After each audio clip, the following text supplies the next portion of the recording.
comment allez-vous? Ah, eh bien, on aura tout vu. Excellent lundi, bonne fin de journée, bon début de soirée, bienvenue à JC.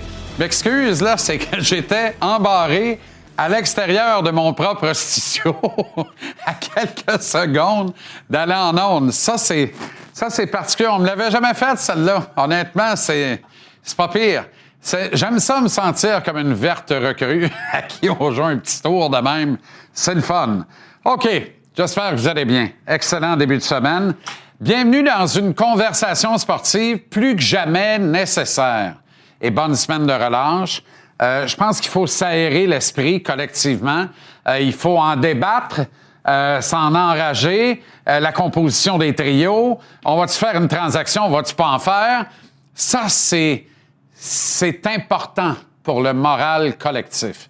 Merci bien d'être là. C'est à ça qu'on sert et je pense qu'en ces périodes troubles, dans ce contexte tout aussi trouble géopolitique mondial, on a besoin de ce genre de conversation où on n'en meurt pas. Hein? Je le dis souvent, mais ça prend tout son sens dans ces heures plus pénibles. Alors, il y aura de la grosse boxe ce jeudi. Cabaret du Casino de Montréal. Vous reconnaissez Stephen Bang Bang Butler. Il fera les frais de la grande finale. La carte préliminaire présentée en entier ici sur TVR Sport.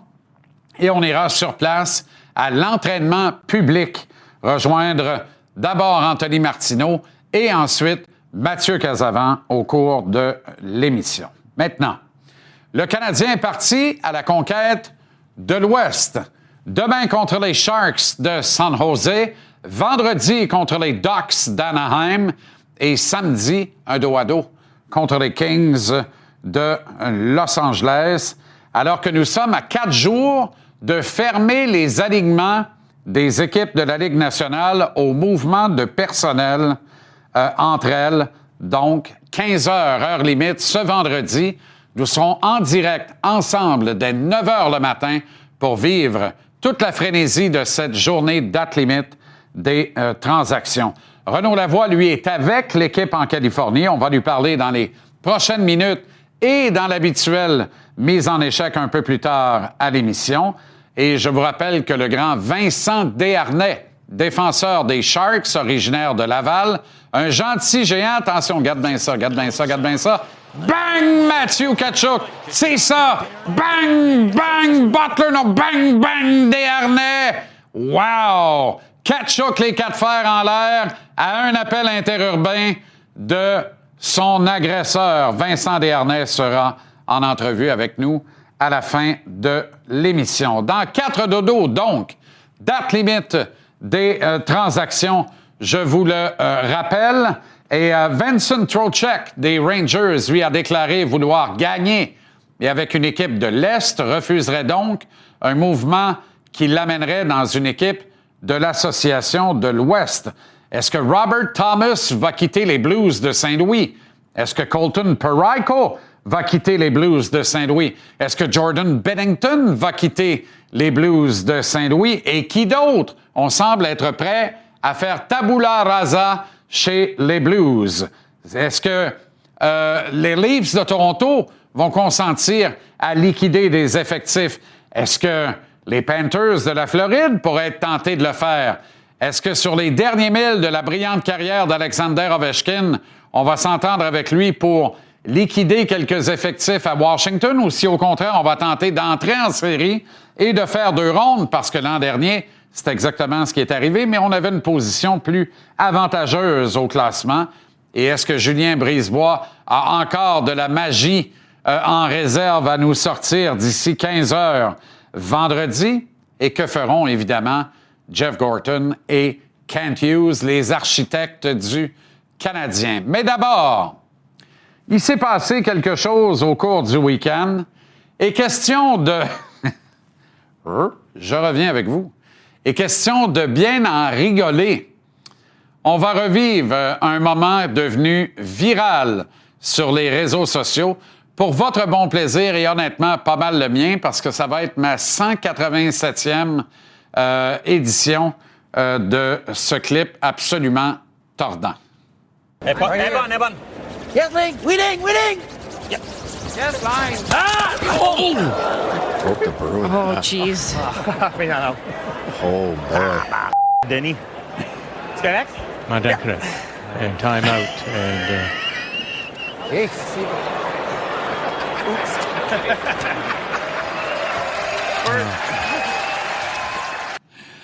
Oh, man. On n'a pas fini. On n'a pas fini. Il est en Californie avec le Canadien. On le rejoint à San Jose. Renaud Lavoie. Renaud, comment ça va? Ça va bien. Je m'aperçois, mon cher ami Jean-Charles, qu'il n'y a pas seulement les bâtons d'hockey qui brisent. Exactement. Visiblement, le balai aussi. Je me suis passé la même réflexion. J'ai dit, on est-tu rendu au ballet One Piece? Parce que, je vais dire en affaire, le pauvre Denis, il a mis tout son poids. Et la résultante en est, voilà. C'est l'équipe du Québec qui participait au Montana Brier au cours du week-end. OK. Il y a eu un long entraînement à l'arrivée en Californie, donc aujourd'hui, pour les joueurs du Canadien. Martin Saint-Louis qui avait du spécifique à travailler, notamment les fins de match. Mais si tu permets, avant, Renaud, là, ça m'échappait. Il faut rappeler qu'il vient d'y avoir une transaction et que les Oilers d'Edmonton ont acquis Connor Murphy des Blackhawks de Chicago qui retiennent, imagine, 50 du salaire et reçoivent un choix de deuxième tour de la part des Oilers. Exactement. Donc, ce n'est pas cher payé d'une certaine façon. Là, on va le mettre entre guillemets, là, mais chez les Oilers, on n'avait pas le choix d'aller chercher de l'aide à la ligne bleue. On me dit souvent, les Oilers ont besoin d'un autre gardien. Là. Avant d'aller chercher un autre gardien, là, tu as besoin de solidifier cette ligne bleue-là. Tout le monde riait du fait que quand Brett Kulak est parti, on disait c'est pas la fin du monde. Ben oui, ça l'est la fin du monde. Parce que tu as besoin justement de ce genre de défenseur qui fait un job qui est pas le fun, pantoute, qui a rien de sexy, il y a rien de flashy, mais si t'as pas ces joueurs-là, tu te mets dans le trouble, puis l'équipe s'en est ennuyée, qu'est-ce que tu veux que je te dise? Puis là, on est obligé donc de retransiger encore une fois pour aller chercher un autre défenseur. Incroyable. Parce que justement, on a craché sur Brett Kulak il y a quelques semaines. Incroyable quand même, mais ça demeure mal une géré, bonne surtout, transaction. Jean-Charles. Au-delà d'être incroyable, c'est mal géré. Je m'excuse de dire ça, là. Ça n'a aucun sens. Il y a des équipes de la Ligue nationale. On a congédié un entraîneur chez les Kings, là, en fin de semaine, là. OK? Ça aurait dû être fait au mois de novembre. Si tu avais fait ça au mois de novembre, Jean-Charles, je suis pas sûr que Philippe Danault est ici avec les Canadiens aujourd'hui. Le Canadien est bien content de l'avoir, là. Mais à un moment donné, là, bon point. Je veux dire, il y a des incompétents, il y a de sérieux incompétents qui dirigent les équipes. OK? On appelle ça du hockey professionnel. Je me demande, sérieusement, parfois, c'est pas amateur. L'heure amateur. Des fois, là, l'heure amateur, là, on la voit à Los Angeles, on la voit à Edmonton. À un moment donné, là, l'heure amateur, là, c'est fini, là. Je veux dire, il faut que tu sois professionnel dans la vie. Ça n'a pas de bon sens gérer ça comme si on gérait un club junior. Il y a des clubs juniors qui sont bien mieux gérés que ça. Pas de bon sens, Jean-Charles. C'est parce que dans le cas des Oilers, on gaspille tellement de belles opportunités qu'on ne reverra peut-être pas avant 20, 25, 30 ans, Renaud. Hey, j'imagine Connor McDavid, là. Puis Leon Draisaitl, là. Ils doivent se prendre la tête et se l'envoyer dans le mur. Des fois, on se regarde, on se désole, on se compare, on se console. Hein? On est très, très bien. Ça va pas pire, merci. Ça va pas pire, merci. Oui. Et là, Martin a travaillé les fins de match, lui, aujourd'hui.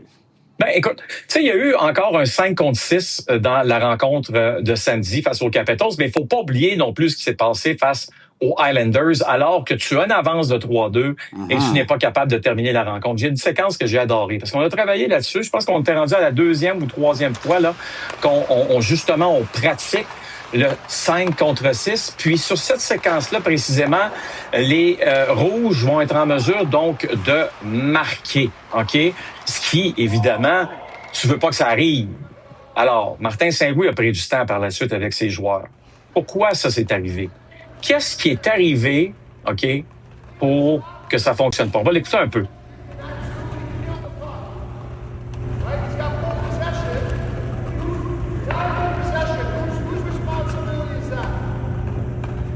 Je sais qu'on n'entend pas beaucoup. Moi, j'entends, c'est drôle, moi, j'entends super bien, mais on me dit qu'on n'entend pas très bien. Non, on entend, j'ai beaucoup de difficultés, c'est inaudible, Renaud, malheureusement. Ben, désolé, puis c'est drôle, moi, je l'entends super bien, mais c'est pas la fin du monde.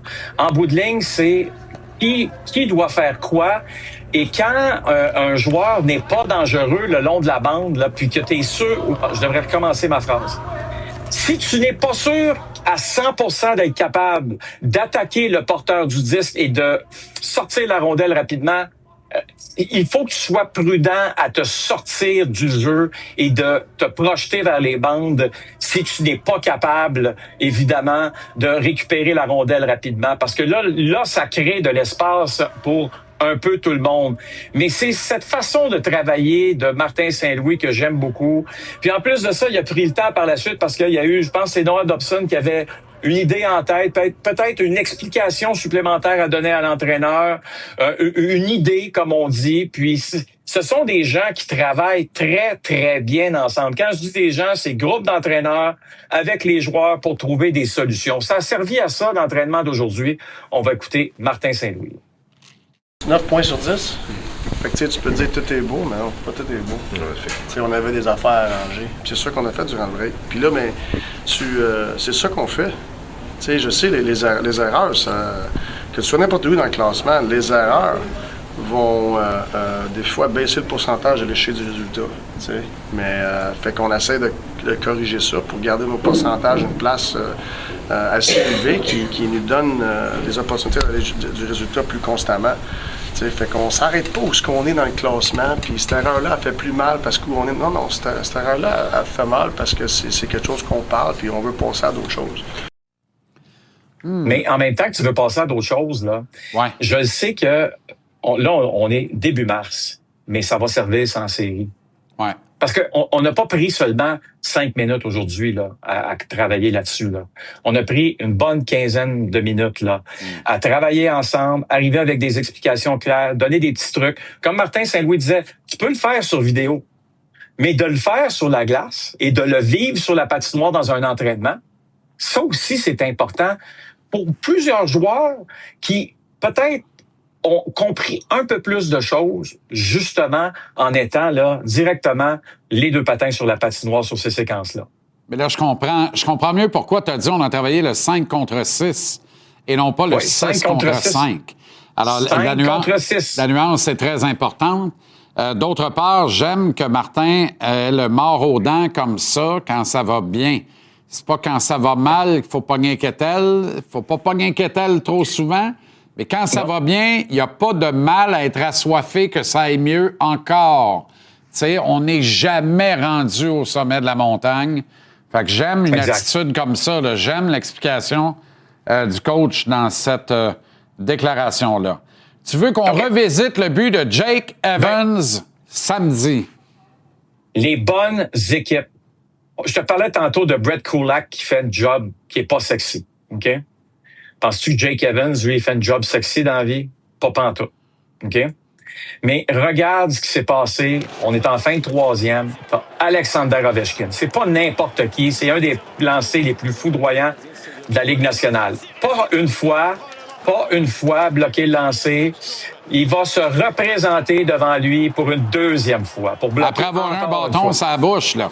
Après avoir un bâton sur la bouche. OK? Puis là, ben, ce qui arrive, c'est que la rondelle va se retrouver sur son bâton ici, très bientôt. Puis ça va lui permettre, évidemment, de marquer un but dans un filet désert. Puis ce que j'aime de Jake Evans, c'est bon, il se sacrifie, là. Il sacrifie son corps, c'est tout un coéquipier. Mais j'aime aussi le petit côté humour salé, épicé, noir peut-être d'une certaine façon de Jake. On va l'écouter. L'extrait sonore après la rencontre de samedi. I don't know. Sometimes you feel like you don't really deserve a goal, and I felt like I deserved that one there. So, yeah. It's nice. It's not the, sexiest job in the world, and sometimes you can look worse than others just because of the position you're in. But penalty kill and defensive zone draws are oddly fun to me, and hopefully we can just keep building that, and penalty kill is something that we want to keep working on, and 5-on-6 and all these other things, and we'll just keep working on that. Tu vois, c'est pas sexy, mais tu gagneras pas avec uniquement des joueurs de talent. En passant, Jake Evans, c'est un joueur qui avait du talent, qui a eu l'intelligence de dire, moi là, mon pain puis mon beurre, là, si c'est si je veux rester dans la Ligue nationale, là, parce que oui, je suis talentueux, mais suis-je aussi talentueux, admettons, que Nick Suzuki? Ben, la réponse, c'est non. Ben, tu sais, il s'est dit, hey, il y a une chaise sur le 4e trio. Moi, je pourrais peut-être, je pense que ça va être ça, ma carrière dans la Ligue nationale. Je vais tuer des pénalités pour prendre des mises en jeu. Puis je vais jouer à 5 contre 6. C'est ça qu'il fait. C'est payant.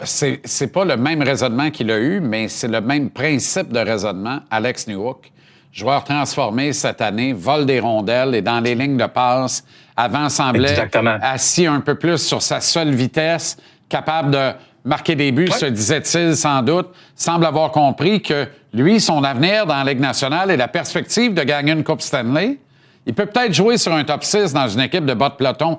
Mais si tu vas dans la série être compétitif, tu vas être un gars de 3e trio dans le meilleur des cas. Alors, rends-toi utile. Ajoute des cordes à ton arc. Tu sais, t'es un lanceur partant avec une bonne rapide. Commence par la mettre sur la plate. Après, va te chercher un changement de vitesse, ça presse, tu sais. Parce que tu pitcheras pas dans les majeurs si t'as rien qu'une rapide, tu sais, puis il y a un an, là, jour pour jour, on se posait, là, il était signé, là, mais mettons, on se disait, hey, Jake Evans, là, on l'échange, si on l'échange pas, là, une chance qu'il est encore là.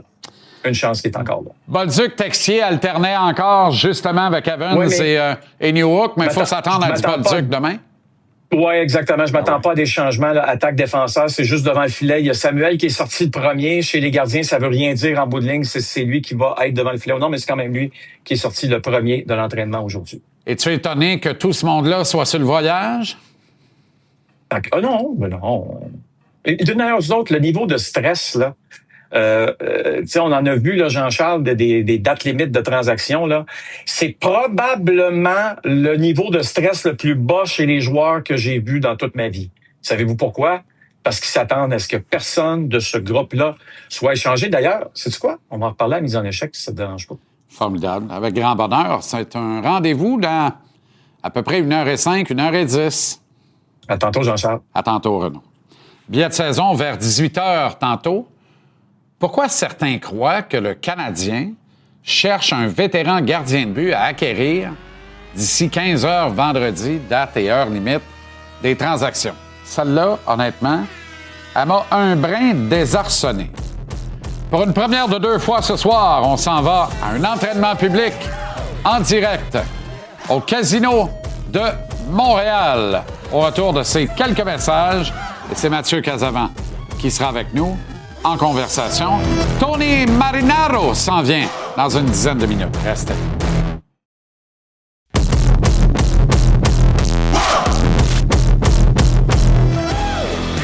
Entraînement public au Casino de Montréal en vue du gala Eye of the Tiger Management qui sera présenté ce jeudi au cabaret de l'Endroit. Carte préliminaire en entier ici à TVR Sports. Sur place, il est de retour, Anthony Martineau. Tony, comment ça va? Ça va très bien. Content de tous vous retrouver. Vous m'avez manqué. Formidable. Alors, on entend beaucoup de bruit à l'arrière. C'est l'entraînement public. Ouais. Bang Bang Butler est-il dans la place parce qu'il fera les frais de la finale ce jeudi? Absolument. Ouais, Bang Bang n'est toujours pas en action. On projette qu'il performera devant le public, Jean-Charles, dans les prochaines minutes, si c'est pas dans 1 heure, parce qu'on veut vraiment offrir à Steven Butler la dernière place, la dernière vitrine, j'ai envie de dire. Évidemment, on fera les frais de la finale et ce sera un combat qui sera intéressant. Et si tu permets, Jean-Charles, j'ai à mes côtés le directeur général d'Eye of the Tiger. Vous connaissez bien Antonin Descaries qui, justement, va nous parler de cette soirée-là, Jean-Charles, parce que ce sera une soirée de boxe, Antonin, à moins de me tromper, qui sera très excitante pour le partisan de boxe. Hein? Absolument. C'est le retour de Steven Butler et le retour de Issani aussi. On commence à être tanné. Ça fait 2 fois qu'Issani vient au Québec. Ça fait 2 fois qu'il nous cause des surprises. Il a fait une nulle contre le frère de Imam Katayev, puis il a battu Alex Gaumont à sa dernière reprise. Donc, on est tanné, on a hâte de s'en débarrasser, puis je pense que Steven a fait ce qu'il fallait. Il s'est entraîné vraiment fort. Il arrive de son camp d'entraînement aux États-Unis, donc Ça s'annonce être une belle soirée. Parle-moi de la santé présentement d'Eye of the Tiger. On dirait qu'à chaque fois qu'on parle de l'écurie Antonin, il est question d'un combat de championnat du monde ou d'un futur combat de championnat du monde. Vos boxeurs performent actuellement. Absolument, ça va bien. On a énormément de profondeur. Ça fait plusieurs années qu'on vous dit qu'on a plein d'athlètes qui vont frayer avec l'élite. On est rendu dans ces fameuses années-là. Donc, Christian Billy a été déclaré upgradé comme champion immédiat, le complet. Donc, il y a des très gros combats qui s'en viennent pour lui. Osley Iglesias, même chose. On va avoir un combat de championnat du monde. La première fois qu'il y a un championnat du monde complet masculin au Casino de Montréal, ça va avoir lieu le 9 avril. Donc, tu sais, on a tellement de profondeur, tellement de gars. Un autre sur la carte, Lamar Perez, c'est un petit nouveau. J'ai hâte que les gens du Québec commencent à l'apprécier. Il y a quoi être excité, en tout cas. Je ne sais pas où m'en aller, il y a tellement de noms à nommer. Ben écoute, moi, je vais t'inviter justement à aller retrouver les tiens parce que je sais que tu es très sollicité présentement. Entre-temps, on invite les gens jeudi, Casino de Montréal, une autre soirée de boxe très excitante. Antonin, merci pour ton temps. Toujours le fun. JC, je pense que tu voulais ajouter quelque chose, n'est-ce pas? Ben, en fait, non, ben, pas particulièrement, mais sinon, souligner que l'une des vedettes montantes d'Eye of the Tiger Management est le Français Moreno Fendero et qu'il va se battre sur la carte de jeudi. C'est un des combats qu'on vous présentera en carte préliminaire, d'ailleurs. Ouais, et Moreno Fendero, très content que tu en parles, Jean-Charles. C'est un gars qui donne un spectacle à chaque fois qu'il met le pied sur le ring. Bon, d'abord, c'est 13 victoires, toujours invaincu, 10 par mise hors de combat. Et il affrontera, JC, un gars qui n'a qu'une défaite en carrière, Sean McCalman, un Américain qui, lui aussi, est capable de donner en bon québécois de bonnes taloches. Alors, Antonin vient de nous en parler. Eye of the Tiger Management est en excellente santé et ça, ben, c'est le partisan de boxe qui en sort gagnant parce qu'on a eu l'époque tellement excitante des Jean Pascal, des Lucian Boutet, des Arthur Beterbiev qui n'est pas terminé en passant, mais là, on sent peut-être un vent de renouveau en ce qui a trait au combat impliquant des Québécois qui veulent dire quelque chose. Alors, très excitant et tout ça, ben, ça se poursuit jeudi ici même au Casino de Montréal. Belle initiative. C'est la première fois, Jean-Charles, qu'on tient un entraînement public ici au Casino. On m'a dit qu'on avait peur que le ring n'entre pas dans l'espace réservé, mais finalement, vous le voyez, c'est fait. Oui, on va te dire de quoi. Il reste pas grand place et sur le ring et à l'extérieur. Et il n'y en aura plus de place à l'intérieur du cabaret du Casino jeudi parce que c'est continuellement salle comble. Anthony Martineau, au Casino de Montréal, merci infiniment et à très bientôt, Anto. Toujours un immense plaisir. À bientôt. On ira rejoindre Mathieu Casavant un peu plus tard, toujours en direct de cet entraînement public au cabaret du Casino. Un peu plus tard cette semaine, cette nouvelle recrue d'Eye of the Tiger, Moreno Fendero, qui gagne à être connu, sera au nombre de nos invités. On s'arrête pour quelques instants et on revient avec le Colisée de Tonino Bello Bambino Marinaro. Denis Casavant sera là tantôt pour la classique mondiale de baseball. Et le grand Vincent Desharnais en entrevue des Sharks tantôt.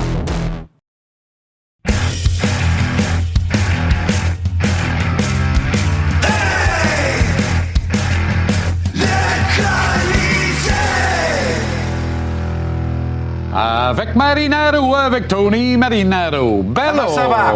Très bien, toi. On s'est même pas salué, Tabaslac. T'étais au téléphone. En forme? Oui, très en forme. Mais pas physiquement, non, peut-être, mais mentalement, oui, très en forme. Je t'ai connu moins en forme que ça. Oui, c'est correct. T'as même ça des s'en vient. Ça s'en vient. Grosse journée vendredi.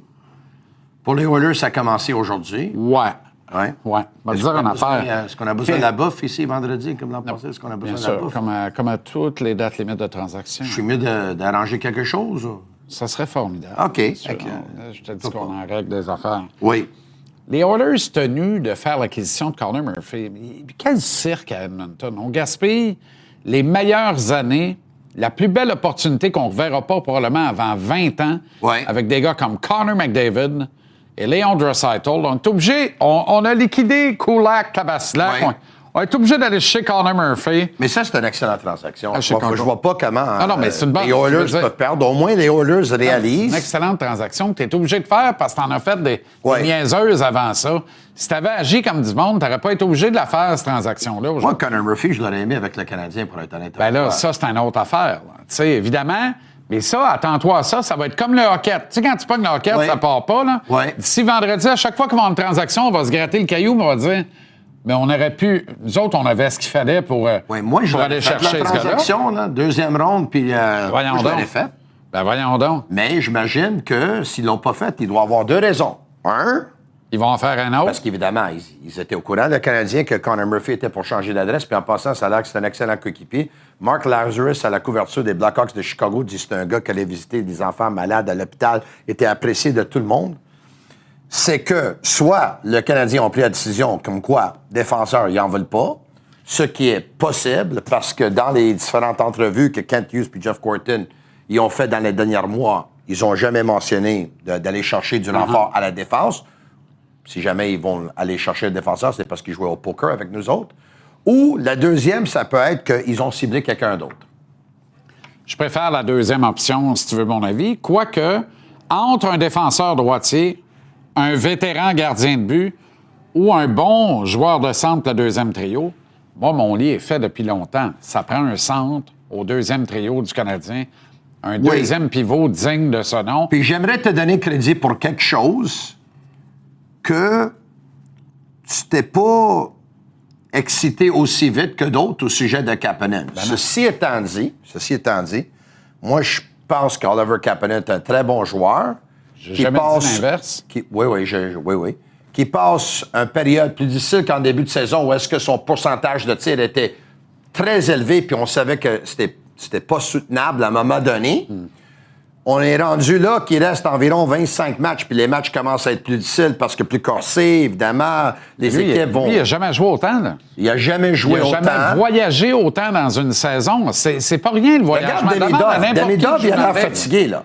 Demidov a l'air un peu plus fatigué aussi, mais Demidov a tellement de talent. Tu comprends que lui, Demidov, là, il a besoin d'un centre qui va le charrier un peu, puis il va le suivre, le tempo.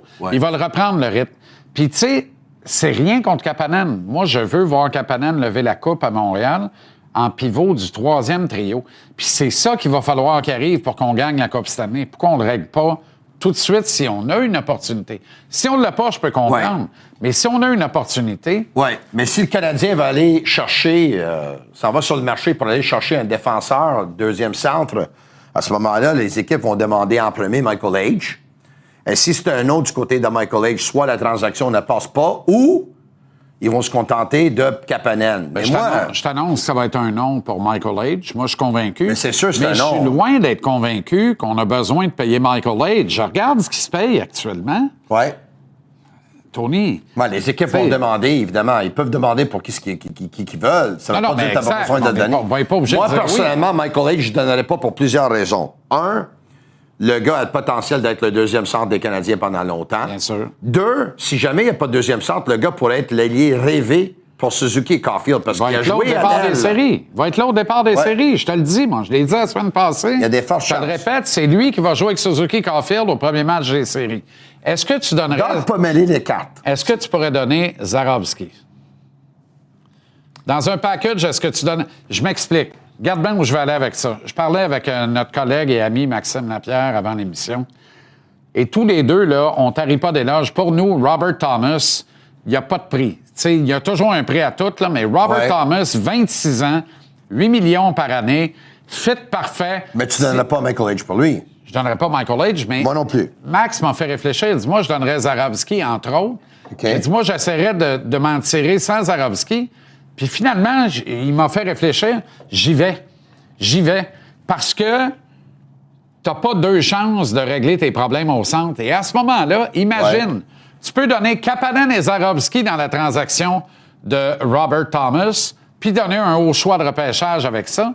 Parce que quand Michael H. va arriver, là, t'as encore Evans et Dano, puis éventuellement, t'as H. Fait que ta ligne de centre, ça va être Suzuki, H, Thomas, ou l'inverse, mêlé dans l'ordre ou dans le désordre.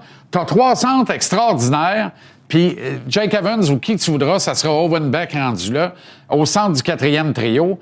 Et là, tu as construit quelque chose d'hyper solide, hyper brillant.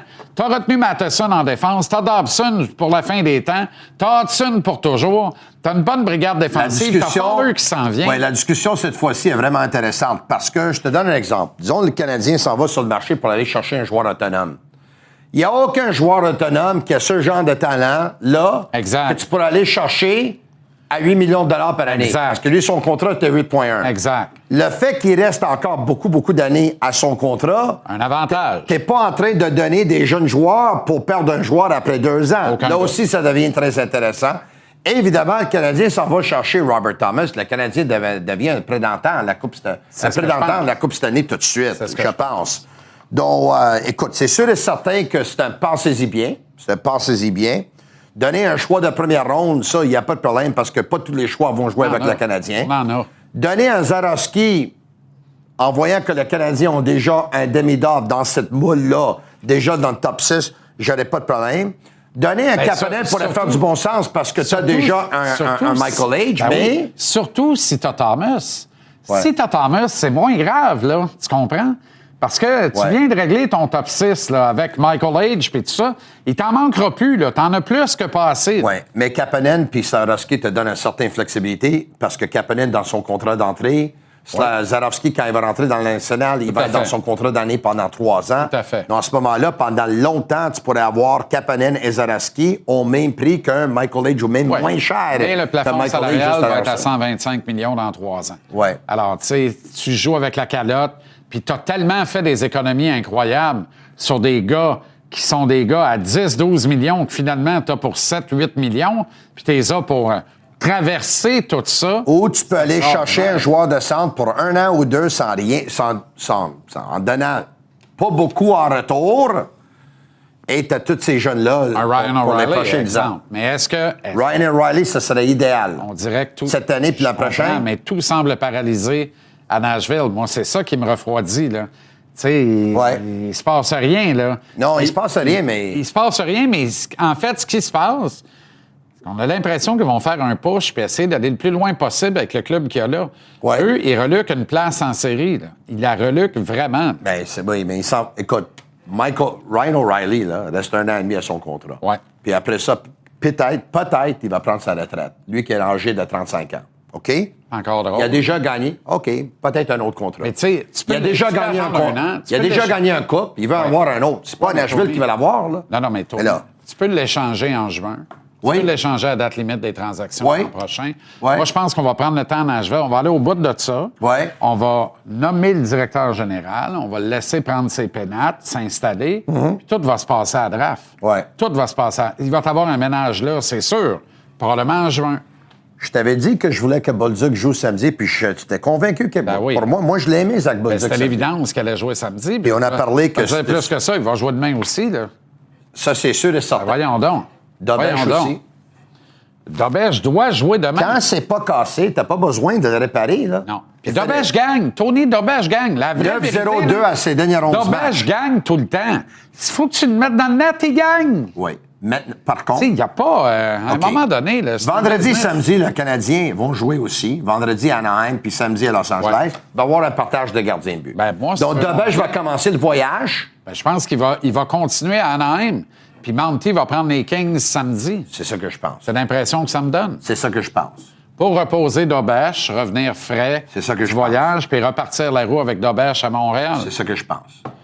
Mais ça a été un bon match de Bolduc. C'était un bon match d'Alex Nowak. Un bon match de Kirby Dach. Ça a été un bon match. Hey, Kirby Dach, là, c'est tout un plomb, là, son c'est tir. tout pantoute, hein? C'est ça qui est désolant. C'est ça qui est désolant. On aimerait tellement voir cette version-là de Kirby Dach à tous les soirs. On chercherait plus le trouble, là, on chercherait rien.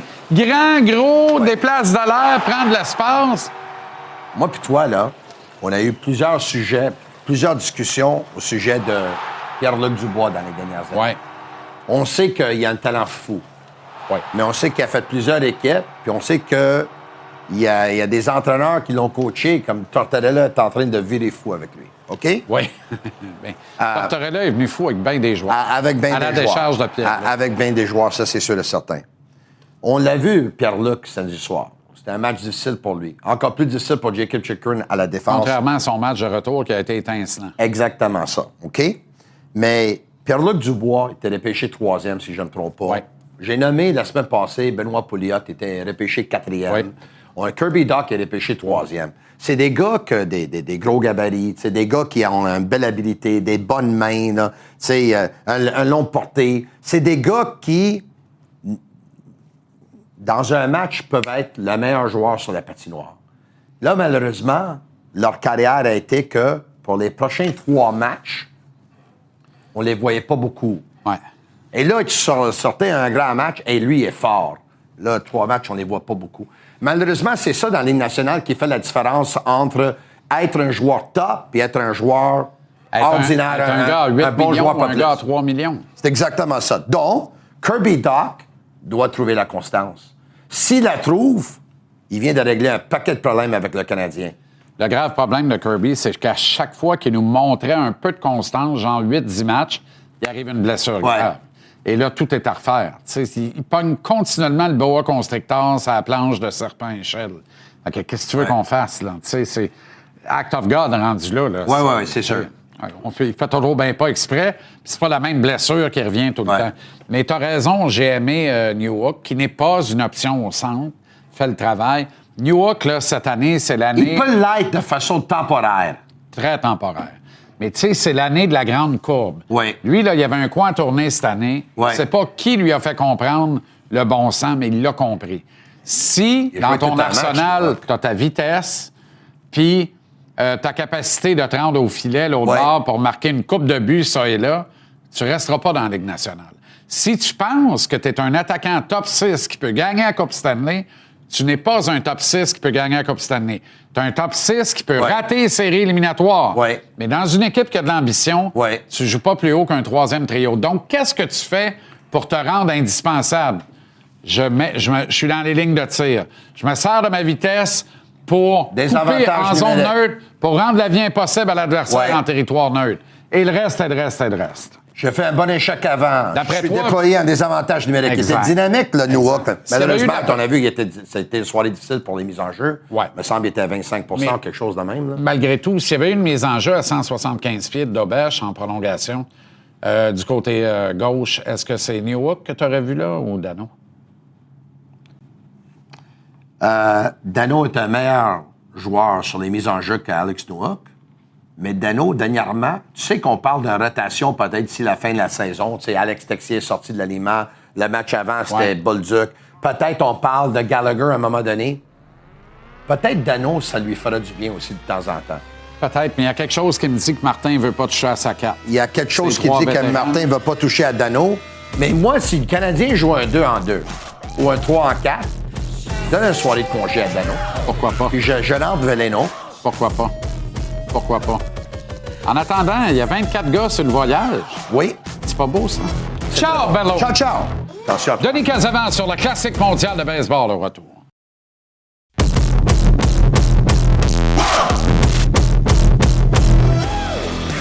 Le baseball débute ce mercredi à TVA Sport. C'est-à-dire que, oui, avec la classique mondiale de baseball, il y a quand même un match préparatoire pour le Canada contre les Blue Jays. Demain, vous reconnaissez Denis Casavant. Comment ça va, Dan? Ça va bien, toi, JC? Excellent. Excité qu'on reparte ça sur le gazon un peu? Ben oui, c'est le fun parce que la dernière fois qu'on a eu la classique mondiale de baseball en 2023, je pense que ça avait été un grand succès. Alors, pourquoi pas reprendre ça de plus belle? On se souvient de cette finale, le Japon qui gagne contre les États-Unis. Le dernier retrait du match, on amène Shohei Ohtani pour retirer Mike Trout sur 3 prises. Quel scénario. Ça avait été la meilleure classique. Tu sais que cette année, c'est la 6e édition, JC, de la classique mondiale de baseball. Mais là, je pense qu'il y a un engouement. Depuis quelques années, ça avait commencé avec la classique mondiale de baseball en 2023. On a eu la Coupe des 4 nations au hockey, le tournoi olympique cette année. Alors, on a vu même la NBA emprunter un petit peu une page de jouer avec des pays, l'équipe internationale contre l'équipe américaine. Alors, je pense qu'il va y avoir un engouement encore cette année. C'est un peu plate de le dire de même, mais le contexte géopolitique favorise Ah oui, tu sais, les rivalités. un certain patriotisme, Ça. les rivalités entre les nations, la nécessité là, parce qu'il y a plus de frontières dans le sport professionnel. On pratique les sports majeurs à l'échelle planétaire, ça vient de partout. Mais l'importance de porter les couleurs de ta patrie, d'afficher ton drapeau en écusson sur ton chandail, on le voit là, pour ces athlètes-là, ça devient important parce qu'à un moment donné, ils sont hors normes. C'est des multimillionnaires, ils vivent dans une bulle, dans un autre monde. C'est important de les ramener sur le principe de jouer pour rien, sinon pour ton pays et pour gagner pour l'honneur de ton pays. Puis on en avait déjà glissé un mot, je sais, mais étant donné qu'on fait ça pendant le camp d'entraînement, tu sais, au lieu de jouer un match contre l'équipe B des Red Sox de En Boston, pamplemousse, là. ouais, c'est ça, dans la Ligue des Pamplemousses, là, au moins, on joue avec un petit peu plus d'enjeu. Et je pense que c'est le fun aussi pour les vétérans d'aller représenter leur pays pendant quelques semaines. 20 équipes divisées en 4 groupes, Denis. On va faire l'analyse des groupes et on commence à tout seigneur, tout honneur par le groupe A qui inclut le Canada. Oui, le groupe A, c'est le groupe du Canada. Les matchs seront présentés à Porto Rico. Il y a 5 équipes au sein du groupe A. Vous allez voir, c'est le Canada, la Colombie, Cuba, Panama et Porto Rico. Donc, le Canada va jouer 4 matchs. On joue une fois contre les 4 autres pays. Et on doit terminer dans le top 2, dans les 2 premiers de notre groupe pour avancer en quart de finale. Alors, ce ne sera pas facile. Ce sera pas fait, là. Mais lorsqu'on regarde quand même la formation canadienne, on revient avec plusieurs joueurs québécois. Souviens-toi, lors de l'édition de 2023, on avait Édouard Julien au 2e but, Otto Lopez à l'arrêt-court et Abraham Taureau au 3e. Ce sera encore le cas. On avait Freddie Freeman, souviens-toi, au premier but, mais là, Freeman, cette année, a dit « Je vais passer mon tour ». Il n'a pas voulu venir représenter le Canada, mais il est remplacé par Josh Naylor des Mariners de Seattle, qui est quand même un très bon frappeur. Et son frère, Bo Naylor, sera le receveur du côté du Canada. C'est toujours au monticule qu'on a un petit peu plus de points d'interrogation, mais il y a quand même 2 autres Québécois. Philippe Aumont, qui encore sort de la retraite. Incroyable. Je parlais aujourd'hui avec Carl Gilina, qui est en Géorgie, et qui a vu Philippe Aumont il y a quelques mois. Il disait il lance encore 94-95. Il quitte sa ferme en Outaouais, vient lancer, puis encore une bonne balle rapide à 94-95. Alors, ce serait intéressant de voir si le Canada est en mesure d'accéder au 2e tour. Et ce qu'on doit faire également du côté du Canada, c'est d'éviter de terminer 5e. Si on termine 5e, là, on doit se qualifier pour la prochaine édition de la Classique mondiale. Alors, top 2, tu avances encore de finale. Top 4, tu te qualifies pour la prochaine édition. Des chances réelles. Dans le top 4, je pense qu'on a des chances d'aller chercher mais 2 pas victoires. le top 2. Et là, top 2, ça va être dur. on joue dans quel parc à Porto Rico, là? Le stade Hiram Bithorn, tu te souviens, qui avait été domicile des Expos? Oui, c'est encore le même. Mais on va voir Équipe Canada demain en action contre les Blue Jays à Dunedin. OK, groupe B, c'est le groupe des Américains.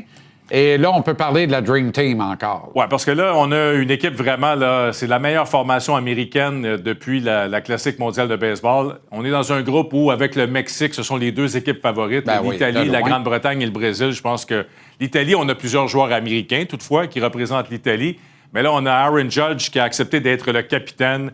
Paul Skeens sera le partant numéro 1. Tarik Skubal sera également là comme lanceur, mais il va lancer seulement un match parce qu'il veut retourner au camp d'entraînement avec les Tigers. Mais on a des Bryce Harper, Kyle Schwarber, Cal Raleigh, Ernie Clement des Blue Jays sera là également. Alors, on a vraiment, je pense, la meilleure formation américaine de tous les temps pour la Classique mondiale de baseball. On vise, bien sûr, de se rendre en finale. On aimerait avoir notre revanche contre le Japon en grande finale. La beauté aussi, c'est que ça va se jouer à toute heure du jour ou à peu près. Ouais. Et le groupe C va nous permettre de voir de la balle le matin. C'est ça. Parce qu'eux, ils jouent au Japon. Le groupe C, ça commence au Japon pour la ronde préliminaire. Alors, on a l'Australie, Taïwan, la Tchéquie, le Japon et la Corée. Le Japon et la Corée sont les équipes favorites, les pays favoris pour sortir de leur groupe. 3 fois, le Japon a gagné la Classique mondiale de baseball. Évidemment, on a Shohei Ohtani qui revient comme tête d'affiche. Dans le cas d'Ohtani, les plans, présentement, c'est seulement frappeur de choix JC. On n'a pas l'intention de l'utiliser comme lanceur. On sait qu'il avait lancé en relève lors de l'édition 2023. Pour l'instant, on dit non seulement comme frappeur de choix. Kazuma Okamoto, qui est le nouveau 3e but des Blue Jays, sera là également. Et il ne faut pas oublier Yoshinobu Yamamoto, le joueur par excellence de la dernière Série mondiale avec les Dodgers, l'excellent lanceur. Alors, le Japon, encore, une très bonne formation. et on devrait les retrouver. Ça se dessine encore. Hein? Au moins carré d'as, c'est probablement la finale. Je pense on s'en va encore vers un Japon-États-Unis, mais on va parler du prochain groupe. Il y a quelques équipes qui vont jouer les troupes de fête. Avec la République dominicaine et un certain Vlad Junior. Là aussi, on a toute une équipe parce que la République dominicaine, dans un groupe avec Israël, les Pays-Bas, Nicaragua et Venezuela, République dominicaine et Venezuela sont les équipes favorites. Et quand on regarde la République dominicaine, Vladimir Guerrero, qui vient de connaître toute une série mondiale avec les Blue Jays, on pense à Juan Soto, Manny Machado, Ketel Marte, Juan Soto, je l'ai mentionné, Julio Rodriguez, Fernando Tatis Jr. Alors, comme rôle des frappeurs, là, on est peut-être l'équipe la plus dangereuse à l'attaque du tournoi. Ça va encore se décider au monticule. Ça dépend des lanceurs de la République dominicaine.